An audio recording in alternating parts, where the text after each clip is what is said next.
Well, hello everybody. Welcome to Junk Shop Library, home of Improv Bible Study, where we roast the Bible,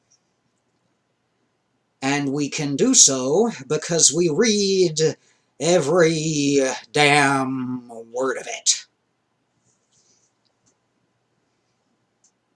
In the public domain, King James Version of 1611. We turn today to the 40th and final chapter of the book of Exodus. Let's see how we round this one out, shall we? Exodus, 40th chapter, verse 1 and following.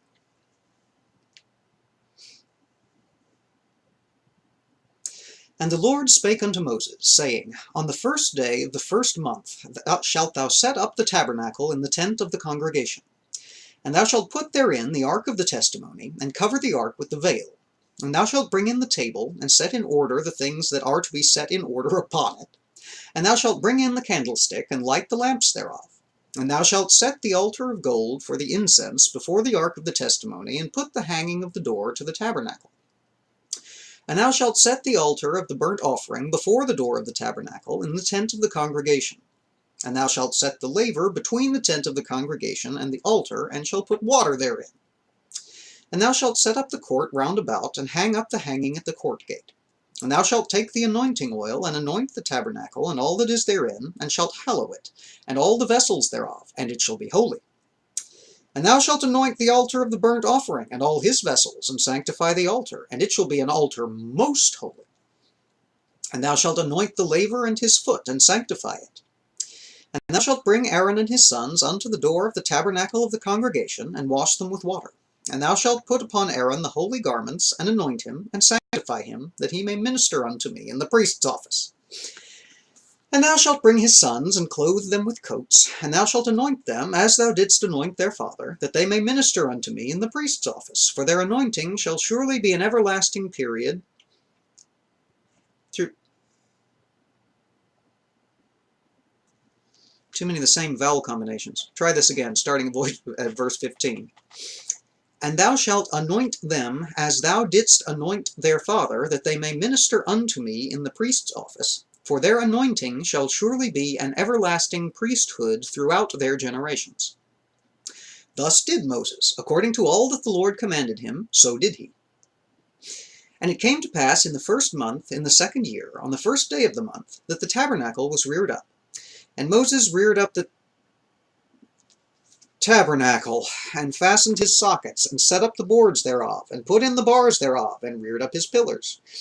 And he spread abroad the tent over the tabernacle, and put the covering of the tent above upon it, as the Lord commanded Moses. And he took and put the testimony into the ark, and set the staves on the ark, and put the mercy seat above upon the ark. And he brought the ark into the tabernacle, and set up the veil of the covering, and covered the ark of the testimony, as the Lord commanded Moses. And he put the table in the tent of the congregation, upon the side of the tabernacle northward, without the veil. And he set the bread in order upon it before the Lord, as the Lord had commanded Moses. And he put the candlestick in the tent of the congregation, over against the table on the side of the tabernacle southward. And he lighted the lamps before the Lord, as the Lord commanded Moses. And he put the golden altar in the tent of the congregation before the veil, and he burnt sweet incense thereon, as the Lord commanded Moses.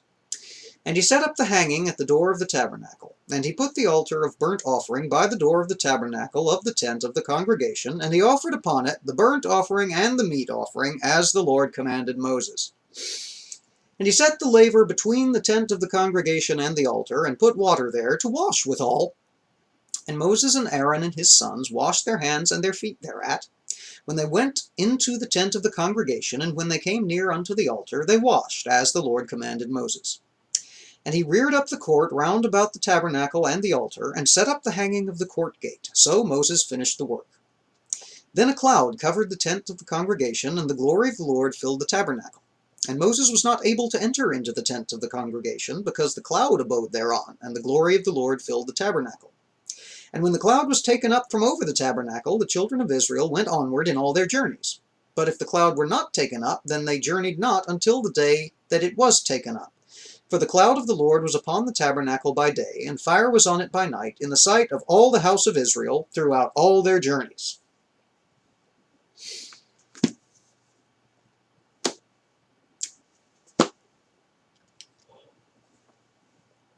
And that's the 40th and final chapter of the second book of Moses, called Exodus.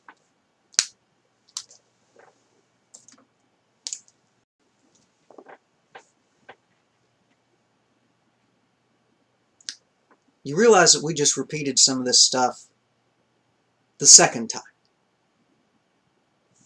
Repeat it the second time, meaning read it the third. Because we had the initial instructions a few chapters back. Then after all this holy crap was made, God says, now you remember what I told you to do with this, right? Here's what to do with it. And then Moses does it. And we get the full detail of every one of those. I guess at this point, we should just be grateful that it didn't enumerate the tatches and ouches and latches and pouches again.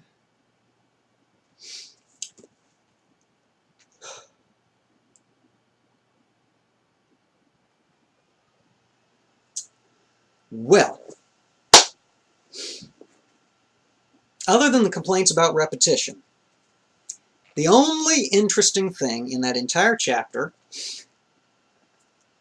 was the celestial alarm clock that tells the children of Israel when they can get on the move again.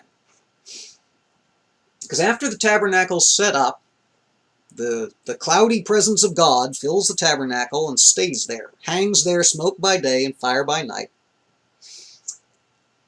And at apparently random intervals, the presence ascends from the holy fancy tent, and that's when they know they can pack up the holy fancy tent and continue their journey through the desert.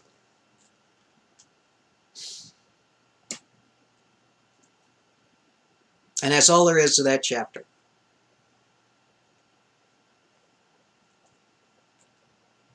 A little anticlimactic, wasn't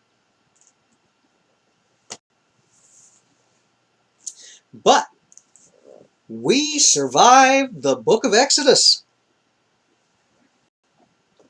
We had a few more folks join our caravan along the way. Here's to us,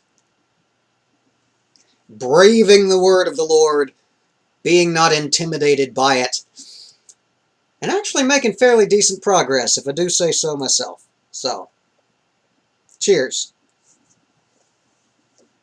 Come back and see us. We'll have the third playlist set up before long when we begin the third book of Moses, called Leviticus,